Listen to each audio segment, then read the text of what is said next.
مصلحة الطب الشرعي تعتبر من أعرق المؤسسات في مصر، ودي تم إنشائها سنة 1928 بواسطة الدكتور سيدني سميث. ده أيلا كان ساعتها كبير الأطباء الشرعيين في مصر. وسنة 1933 تم إنشاء إدارة التزييف والتزوير، دي موجودة هنا في الدور الرابع. وسنة 1962 أصبح الطب الشرعي مؤسسة رسمية تابعة لوزارة العدل. وسنة سنة 1990 حصل إيه؟ أنا اتولدت، وبفضل ربنا مش بفضل حد بقيت مساعد لطبيب شرعي كبير. الكبير دي تعود عليا أنا مش على الطبيب الشرعي. هنا عندنا 4 إدارات، وده بقى المعمل الطبي. تعالي اتفضلي. عدي. امسك يا عرب. هنخش من غير كمامات؟ وهي دقيقة وهنطلع هنلبسها كمامة. المعمل الطبي ده احنا هنعمل بقى فيه كل حاجة، يعني هنا فحص الأنسجة، هنا تحليل السموم والمخدرات، هنا هي مالها بالسموم والمخدرات والأنسجة؟ ما تتكلم عننا. أنا شغال على قضية الأيام دي مدوخة الرأي العام. عصابة خطيرة جدا بتسرق الكاوتش من الشوارع. وأنا طبعا ما بسكتش في الحاجات دي، فأنا خاطرت بحياتي. ويمكن عربي عارف إن أنا بدخل بدماغي في النار على طول.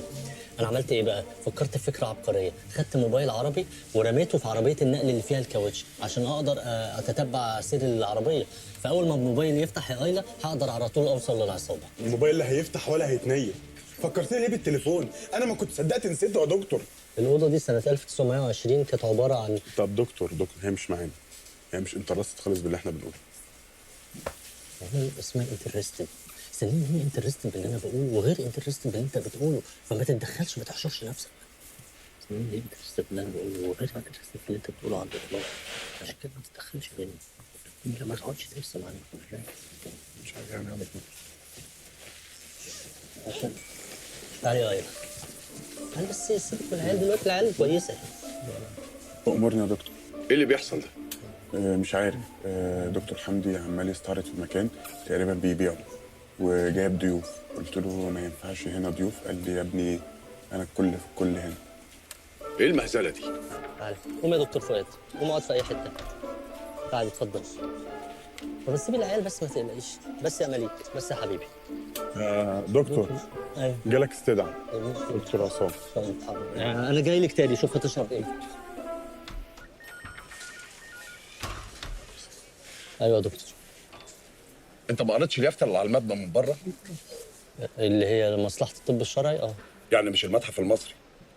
لا طبعا يا فندم، مش المتحف المصري. امال ايه الوفد السياحي اللي انت جايبه ده؟ دول ناس بس جايين معايا علشان اولا دخلتهم المعمل، ثانيا بدون اجراءات وقائيه. انت ما فيش فايده فيك. انا لسه بحذرك عشان تاخد بالك من شغلك وتتعدل، تزود الطين بله. يا فندم انا ما بلتش حاجه يا دكتور. انا كل اتفضل طلع الوفد السياحي ده بره. طيب ده مش قانون يا دكتور. هطلعهم يا دكتور، بس اديني فرصه. انت كده مضطرنا بقليل الذوق. لا مفيش داعي يا دكتور والنبي. انا مش هينفع، اتفضل اتصرف. طب اعمل ايه بس؟ مش هتطلعهم بره؟ انا هتصرف. يا فندم لا استنى. لا مش هينفع. يا مش دكتور هينفع. بعد اذنك.